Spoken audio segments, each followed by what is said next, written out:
O que faz uma revolução ser tão emblemática? Existe algo dentro da história que já foi completamente estudado? Essas são apenas algumas das várias perguntas que podemos nos fazer quando estudamos com mais detalhes o que foi a Revolução Francesa, conhecida também como a mãe de todas as revoluções. Se você é um ouvinte mais antigo, talvez se lembre que eu já fiz um episódio sobre essa revolução. Na verdade, eu fiz um episódio dividido em duas partes. Eu não vou apagar aqueles episódios, mas eu quero esse daqui para ser mais atualizado, né? Mais no formato do podcast, só em 30 minutinhos mesmo. Mas além disso, eu quero também trazer um novo debate a respeito de como os assuntos que estudamos em história nunca ficarão saturados. E eu quero mostrar o porquê disso mais ao final do episódio. Além disso, eu acho que pode ser interessante contar o que rolou na Revolução Francesa ano a ano, tá ligado? Para termos um contexto melhor de como o período revolucionário fez da França um palco para mudanças que repercutiram no mundo todo. A Revolução Francesa costuma aparecer em debates na internet sempre que se fala sobre política de uma forma mais acalorada. Para muitos, está ali a gênese de todas as coisas ruins que a modernidade trouxe. Para outros, foi o fio condutor de esperança e de mudanças sociais e políticas. E é por isso que eu sempre gosto de reforçar que o que eu faço aqui, gente, é só me basear em fontes e em autores confiáveis. Eu não quero mudar a opinião de ninguém. A minha intenção é só que a gente consiga desvendar um pouco mais do que realmente aconteceu no passado. Para falar de Revolução Francesa, eu preciso te localizar no tempo e no espaço. A França do século XVIII, ou seja, a partir de 1701, era um dos maiores símbolos daquilo que costumamos chamar de Antigo Regime. Esse era um conceito bem importante na história e se refere basicamente a uma estrutura social e política e até mental da organização da sociedade. Quando falamos em uma sociedade do Antigo Regime, estamos nos referindo a uma sociedade organizada a partir da ordem. Cada coisa existe por um motivo específico e deve cumprir uma função. Essa lógica foi transportada para a sociedade, onde cada pessoa, ou melhor, cada grupo social estava em determinada posição, com o objetivo de manter a ordem. Quem explica isso muito bem é um jurista francês chamado Charles Loisieux, que escreveu um livro em 1610 dizendo o seguinte sobre essa forma de organização, abre aspas. Como o povo é um corpo com várias cabeças, ele é dividido por ordens, propriedades ou ocupações específicas. Alguns são dedicados particularmente para o serviço de Deus, outros para proteger o Estado com seus braços, outros para nutrir e mantê-lo através de ocupações pacíficas. Estas são nossas três ordens ou estados gerais da França: o clero, a nobreza e o terceiro estado. Fecha aspas. Esse relato do Charles Loisieux é uma demonstração de como a mentalidade europeia pensava. Mas como o nosso foco é a França, essa organização política tinha uma forma bem específica de agir. E ele cita isso ao dizer que esse país era organizado em 3 estados. O primeiro estado, que era a monarquia e o clero, o segundo estado, formado pela nobreza, e por fim, o terceiro estado, que era o grupo dos camponeses e da pequena burguesia. De maneira geral, essa era a sociedade francesa no século XVIII. Um ponto importante que temos que ter em mente quando estudamos esse assunto é que quando falamos nessa sociedade do Antigo Regime, não estamos falando apenas que existe uma ordem certa para os grupos, mas que essa ordem garantia que não existisse mobilidade social entre os estados. Na prática, isso quer dizer que se você fosse um camponês francês, com absoluta certeza você morreria como um camponês francês.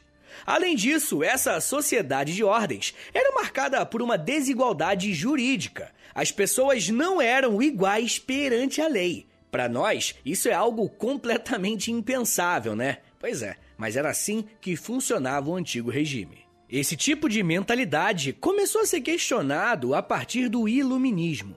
E eu sei que o Iluminismo é um evento filosófico e cultural, mas ele teve muitos impactos sociais também. O primeiro desses impactos foi dar a uma certa camada da população a oportunidade de questionar: opa, peraí, por que a gente está vivendo dessa forma enquanto sustentamos o primeiro e o segundo estado com nossos impostos? Esse tipo de questionamento só se popularizou quando as ideias iluministas que criticavam os privilégios das camadas mais altas chegaram a uma parcela significativa da população. Recentemente, eu fiz um episódio sobre iluminismo, e é bem legal se você puder ouvi-lo depois para compreender de uma forma mais ampla o que a gente está tratando aqui.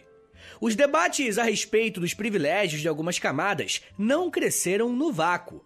Com isso, eu quero dizer que a França, principalmente após a segunda metade do século XVIII, enfrentou diversas crises que culminaram em uma insatisfação ainda maior da população e, além disso, uma insatisfação por parte dos nobres. Isso gerou uma crise política que acabou derrubando a monarquia. Para entendermos o início da Revolução Francesa, vamos precisar olhar para impostos, a agricultura e para o debate público.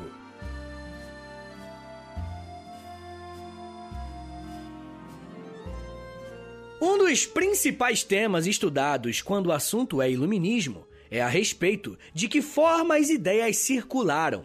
Com o florescimento de cafés e espaços privados de discussão, uma elite mais letrada, só que uma elite que não usufruía dos mesmos privilégios dos nobres, começou a produzir panfletos que eram lidos em praça pública, para que grande parte da população pudesse ter ciência do debate que estava sendo feito.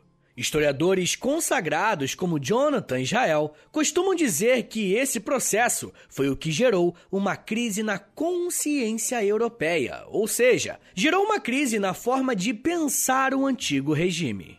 Além desse debate público, que estava crescendo constantemente, a França, por volta do ano de 1774, começou a enfrentar diversos problemas relacionados à economia. É bem provável que um dos fatores que agravaram a crise econômica foi o crescimento industrial da Inglaterra, que além de ser um dos maiores inimigos da França, agora era um país mais desenvolvido economicamente e estava com a sua indústria crescendo de uma forma exponencial. Com a indústria inglesa tendo se tornado a mais eficiente, o mercado dos países que não tinham o mesmo ritmo de produção entrou em crise. E a França sentiu esse impacto. Conseguimos observar que o governo francês estava enfrentando uma crise ao analisar a quantidade de vezes que o rei trocou o ministro das Finanças com o objetivo de encontrar uma solução para essa crise financeira.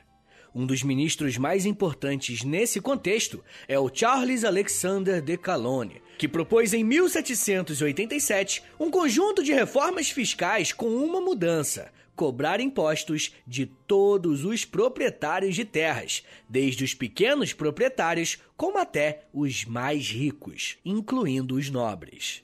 Ao contrário do que se pensa, algumas pessoas do terceiro estado também tinham terras em seu nome, mas além de ser um pedaço de terra pequeno, não era de longe nem a maioria. Esse tipo de imposto iria taxar de uma forma mais significativa os nobres, que tinham muito mais terras do que os camponeses.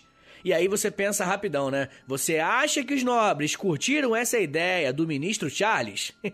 É óbvio que não. Mas o ponto interessante aqui é que, geralmente, achamos que os nobres não aceitaram esse tipo de taxação por uma questão meramente econômica e por manutenção de privilégios. Mas temos que levar em conta também aquela questão da desigualdade jurídica da sociedade. Quem explica isso muito bem é o historiador Luiz Edmundo Moraes, ao dizer que, abre aspas, a recusa, ao contrário do que se possa parecer, não tinha razões exclusivamente econômicas. Um imposto igual para todos os proprietários de terra dissolveria as distinções atribuídas pelos diferentes títulos, em especial aquela entre nobres e plebeus, e apagaria direitos tradicionais das províncias isentas. Fecha aspas. Essa citação é sensacional, porque nos mostra a força da divisão social dessa sociedade. O fator importante aqui não era apenas o dinheiro que seria direcionado para os impostos, mas nobres e plebeus serem tratados como iguais. Bom, como desgraça pouca é bobagem, essa crise financeira gerou também uma crise social. Sempre que novos impostos e novas taxações estão sendo ventilados em uma sociedade, quase sempre as camadas mais baixas serão as primeiras a serem impactadas. E se não bastasse isso, historiadores da alimentação provaram que entre 1787 a 1789, a França enfrentou uma grande crise agrária por conta de uma questão climática. Boa parte das colheitas foi perdida. A França já era um país que estava enfrentando uma crise econômica. Como eles dependiam muito da agricultura, épocas de safras ruins eram sinônimos de agravamento da crise, e para as camadas mais baixas era sinônimo de fome. Com menos alimentos sendo vendidos, o preço disparou, e poucos podiam pagar pelo alimento. E um dos alimentos mais básicos dos camponeses e dos trabalhadores urbanos também era o pão. E em um cenário normal, o professor Luiz Edmundo conta que esse alimento consumia aproximadamente 50% da renda das pessoas. Só que, nesse momento de crise, o preço aumentou tanto que, na média, o valor desse alimento passou a representar 80% do ganho dos trabalhadores. Imagina o que é separar 80% do seu salário apenas para comprar o mais básico do básico dos alimentos. Essa realidade de fome foi acompanhada de muita insatisfação e revoltas por parte da população. Desde o início da crise fiscal, em 1775, esses movimentos começaram. Mas quando os problemas atingiram o estômago, rapaz, aí a insatisfação começou a escalar forte. Diante desse cenário, o rei Luís XVI precisava fazer alguma coisa para tentar resolver essa questão. E a decisão foi tomada. Era convocar a Assembleia dos Notáveis em 1787, onde foram apresentadas aquelas propostas do ministro das Finanças que eu acabei de contar. Basicamente, a ideia era cobrar impostos da nobreza. Como o próprio nome parece indicar, apenas 2 estados participaram dessa reunião, o primeiro e o segundo estado. Mas a própria convocação dessa Assembleia também pode ser entendida como uma mudança de mentalidade social que a França estava vivendo. Um dos pilares do antigo regime é a presença de um rei forte e centralizador. Você provavelmente já deve ter ouvido falar em um termo chamado absolutismo, para se referir a justamente essa forma de governar. Na França, um dos símbolos dessa categoria foi Luís XIV, aquele rei que disse: "O Estado sou eu". Mas quem estava no trono durante essa crise que a França estava passando era Luís XVI. Muitos historiadores afirmam que quando o rei, que antes se apresentava como uma liderança forte e centralizadora, convocou uma assembleia consultando um outro estado para resolver a crise, esse era um sinal de que o poder político dessa monarquia já estava começando a se enfraquecer. Como a Assembleia dos Notáveis não conseguiu sanar a crise, o rei Luís XVI se viu pressionado pelas manifestações populares e até pela insatisfação dos nobres, e assim decidiu convocar a Assembleia dos Estados Gerais.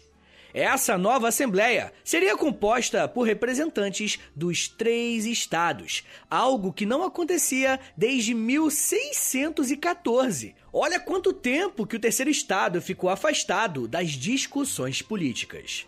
Como essa convocação partiu de um cenário de crise social, as camadas mais baixas acreditaram firmemente que essa Assembleia seria uma ótima oportunidade de conseguirem implementar algumas mudanças reais na sociedade francesa. Os ânimos políticos estavam aflorados, a expectativa era grande e uma mudança profunda era esperada. Mas, na verdade, o que aconteceu a partir da convocação da Assembleia dos Estados Gerais resultou no evento que conhecemos hoje como Revolução Francesa.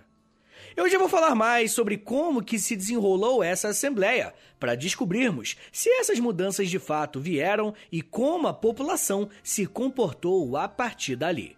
Mas me dá um minutinho aí, tá, gente? Que daqui a pouco a gente volta e eu falo um pouco mais sobre direita, esquerda, terror, guilhotina, direitos humanos e burguesia. Segura aí, que é um minutinho só.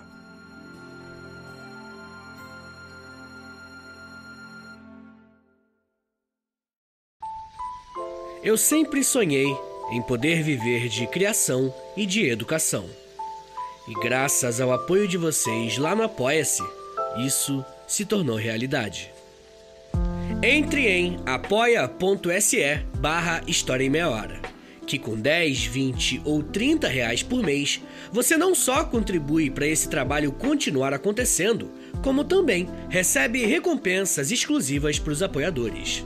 Com 10, você tem acesso a um podcast semanal exclusivo. Eu me aprofundo em um tema de um dos episódios da semana e envio diretamente para o seu e-mail através do Apoia-se. Já tem mais de 70 episódios por lá e você vai receber acesso a todos eles. Além do podcast exclusivo, com 20 reais, você também recebe acesso ao nosso Clube do Livro. Todo mês nós lemos um livro sobre história e conversamos no grupo do Telegram. E depois de 30 dias, fazemos uma call no Zoom para compartilharmos as nossas impressões. E com 30, além das recompensas anteriores, eu te adiciono no meu Amigos Próximos no Instagram, onde publico conteúdos diários com curiosidades históricas, tanto no @História em Meia Hora, quanto no @Prof. Vitor Soares. E se você tiver alguma dúvida sobre o apoio, é só entrar em contato comigo pelo e-mail historiaemmeiahora@gmail.com. apoia.se/História em Meia Hora. É apoia.se/História em Meia Hora. Valeu, gente!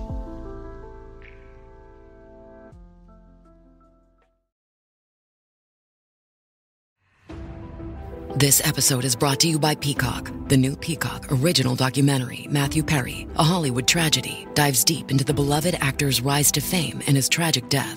5 people, including Perry's personal assistant, 2 medical doctors, and an alleged Hollywood drug dealer known as the Ketamine Queen, were charged with conspiracy to illegally provide Perry with the ketamine.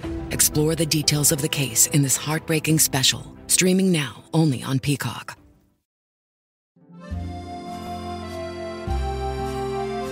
Abre aspas. Não é possível encontrar um lugar para colocar a casta dos nobres entre as partes elementares de uma nação.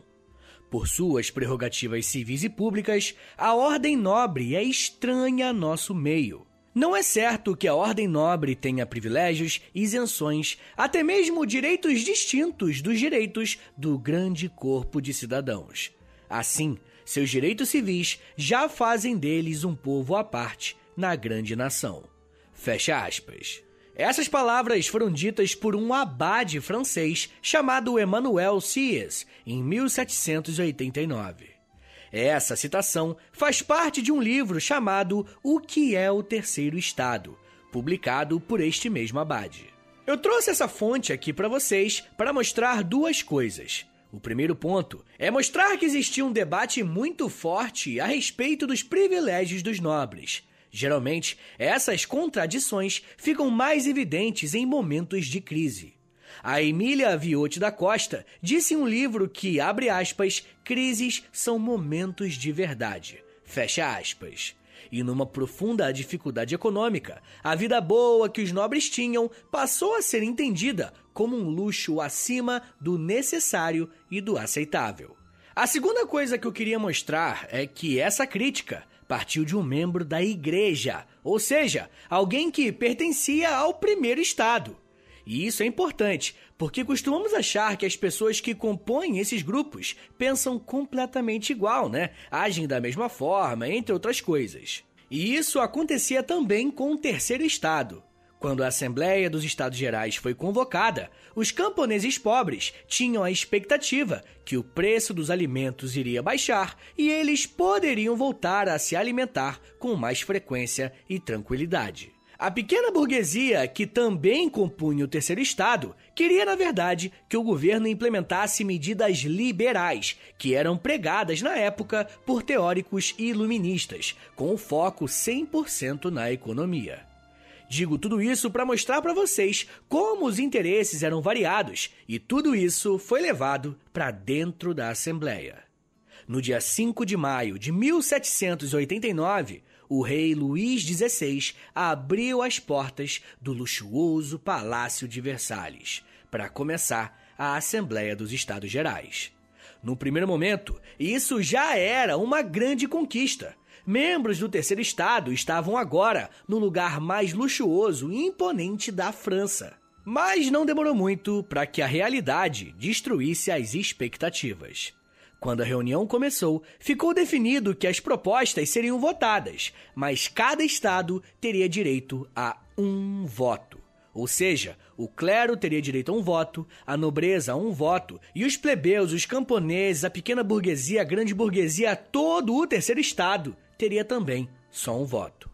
Essa forma de organizar a votação foi um problemaço, porque o terceiro estado era composto por aproximadamente 97% da população francesa. E eles sabiam que os outros dois estados podiam se organizar e derrotá-los de qualquer forma, mesmo eles sendo apenas 3% da França. A partir desse impasse, algo impensável aconteceu. O terceiro estado simplesmente boicotou a realização da Assembleia e se recusou a participar até que a contagem de votos fosse por cabeça e não por estado. O que aconteceu a partir dali foi que alguns membros do primeiro e do segundo estado não tinham tanto protagonismo em suas camadas e começaram a se juntar com o terceiro estado em outras reuniões. Quanto mais forte esse grupo se tornava, mais fraco o rei ficava. No dia 17 de junho de 1789, a Assembleia iniciada pelo terceiro estado se autodeclarou uma Assembleia Nacional. Vocês conseguem perceber o peso que essas palavras têm?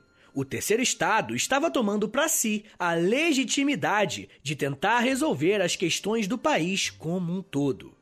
A pressão sobre o rei foi tão grande que após 10 dias ele foi obrigado a reconhecer que aquela Assembleia era legítima e, além disso, a instaurou como a Assembleia Nacional Constituinte. Ou seja, a partir desse momento, os representantes dos estados iriam estipular uma Constituição que o rei seria obrigado a respeitar.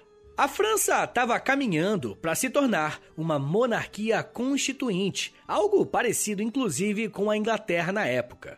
Mas para o antigo regime francês, isso era completamente impensável. O antigo regime estava pouco a pouco realmente se tornando antigo.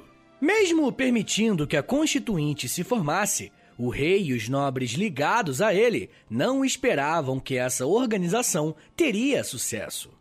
O rei Luís XVI convocou o exército para montar uma guarda em Versalhes e em Paris, mas essa atitude foi vista com muita desconfiança pela população. Como que o rei permite que a Assembleia Constituinte se forme, mas ao mesmo tempo ele convoca o exército? Era o ingrediente que faltava para que todo esse caldo revolucionário e caótico se instalasse de vez na França. A população, principalmente o terceiro estado, entendeu que precisava se armar caso quisessem garantir que a Constituinte fosse respeitada. Entre os dias 12 e 13 de julho, a população começou a marchar em Paris, organizando um exército próprio, que ficou subordinado ao Marquês de Lafayette, que era um nobre com ideias liberais e que estava participando de toda essa agitação política e social. No dia 14 de julho de 1789, a população começa a vistoriar prédios públicos em busca de munições e armas, até que eles chegam na Bastilha, uma famosa e importante prisão que era o símbolo máximo do poder do rei. A Bastilha era uma espécie de prisão particular do rei da França. Não era uma cena rara quando alguém começava a reclamar do rei, que alguém aparecesse e falasse no pé do ouvido: "Olha, abre o olho que o rei vai te mandar para a Bastilha, hein?" Mas, de qualquer forma, quando o povo chegou por ali, eles perceberam que libertar as pessoas que estavam na Bastilha, os presos políticos que estavam por lá, poderia ser uma demonstração da força do povo contra o rei. Os revoltosos, então, conseguiram tomar a prisão e a chamada Queda da Bastilha se tornou um dos eventos mais simbólicos e importantes da história da França e é até hoje entendido como o início da Revolução Francesa. Bem, Rapaziada, se tem uma coisa que funciona bem na história é a fofoca. E não demorou para que as notícias da Bastilha se espalhassem, gerando um sentimento de euforia da população, porque o povo estava acreditando que seria possível vencer o poder real. Em reação a essa revolta popular, os membros da Assembleia Nacional Constituinte conseguiram aprovar algumas leis que representaram mudanças significativas para a sociedade francesa. No dia 4 de agosto de 1789, os próprios nobres, com muito medo, editaram uma medida que abolia os privilégios dessa classe. Esse decreto acabaria com traços sociais que pertenciam ao período feudal.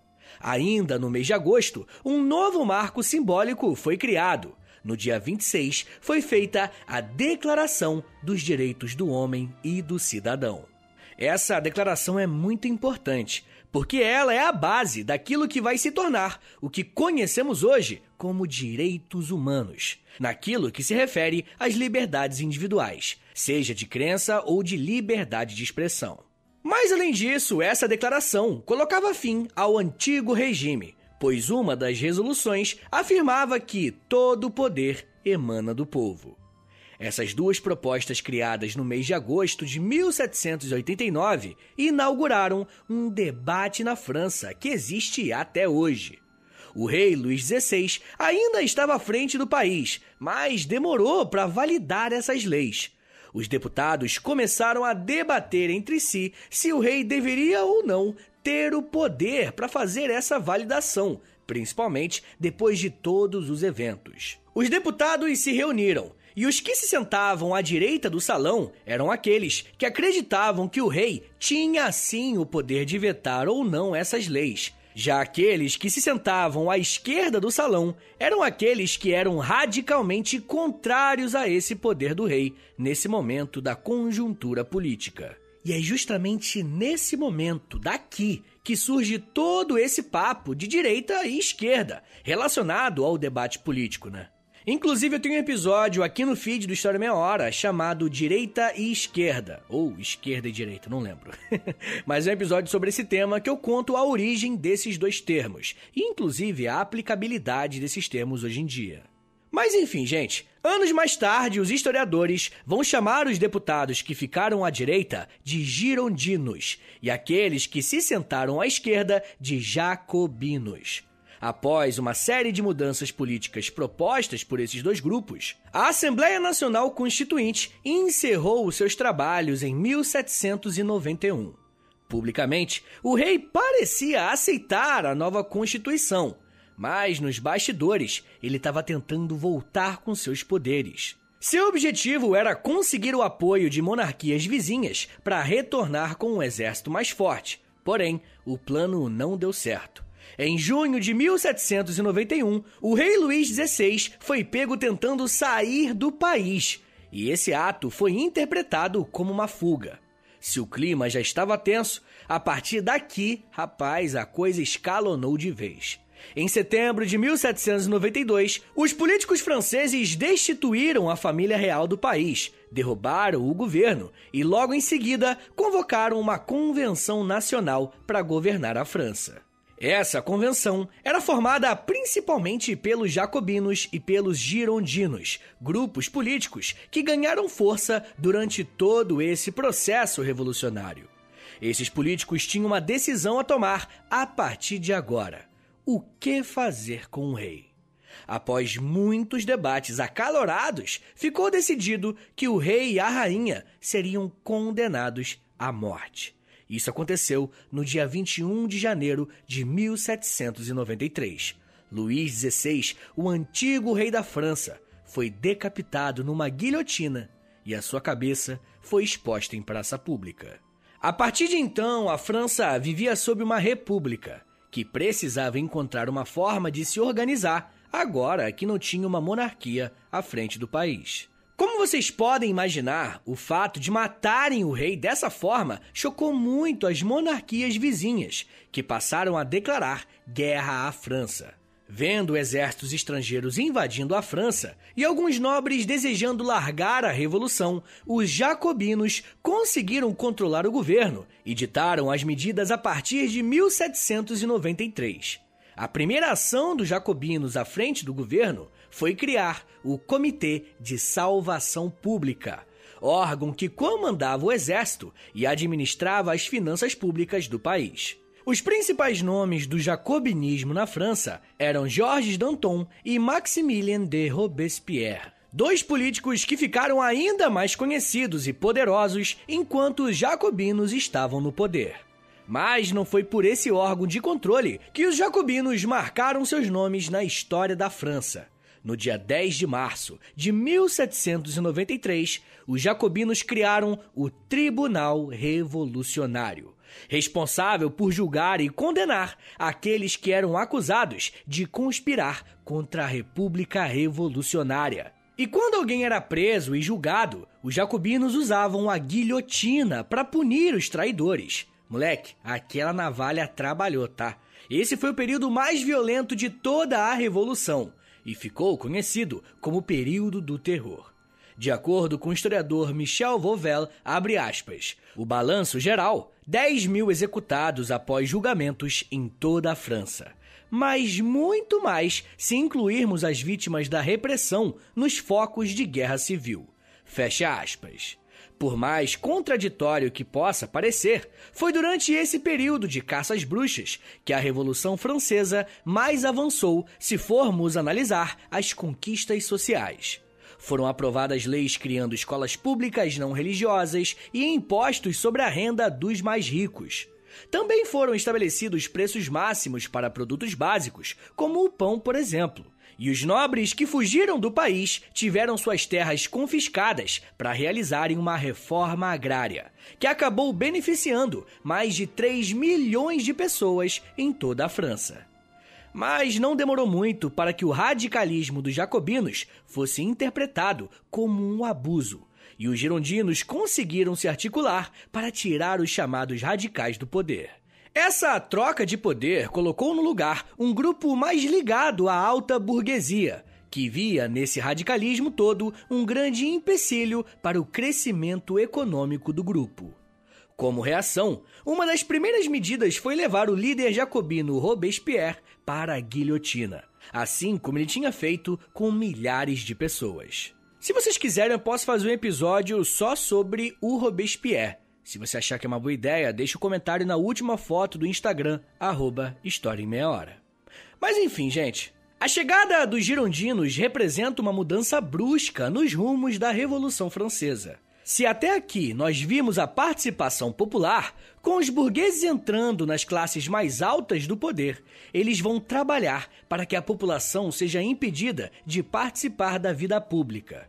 E até revogaram várias medidas que tinham sido implementadas pelos jacobinos. Essa nova fase vai ser marcada pela criação do Diretório, uma forma de governo mais branda em relação ao que tínhamos antes. Mas, acima de tudo, os representantes desse novo governo seriam escolhidos através do voto censitário, ou seja, votavam apenas aqueles que tinham condições financeiras para participar do processo eleitoral.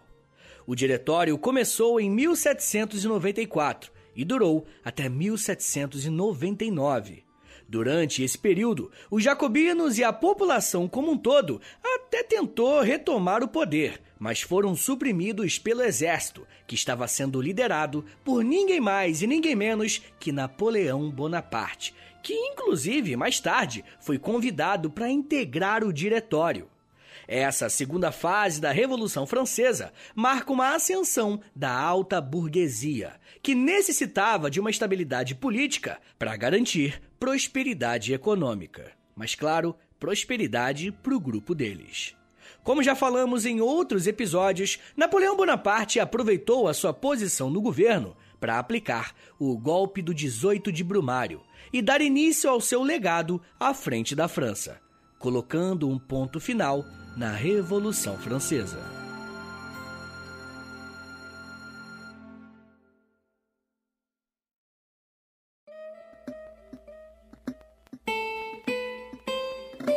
Senhores, muito obrigado por terem vindo até aqui. Meu nome é Vitor Soares, eu sou professor de História e você acabou de ouvir o História em Meia Hora, rapaziada. Esse tema é fantástico e eu sei que eu deixei muita coisa de fora, muita coisa mesmo, mas foi um grande desafio falar de tudo isso em apenas meia hora. Eu acho que até passei um pouquinho, tá? Mas não conta pra ninguém.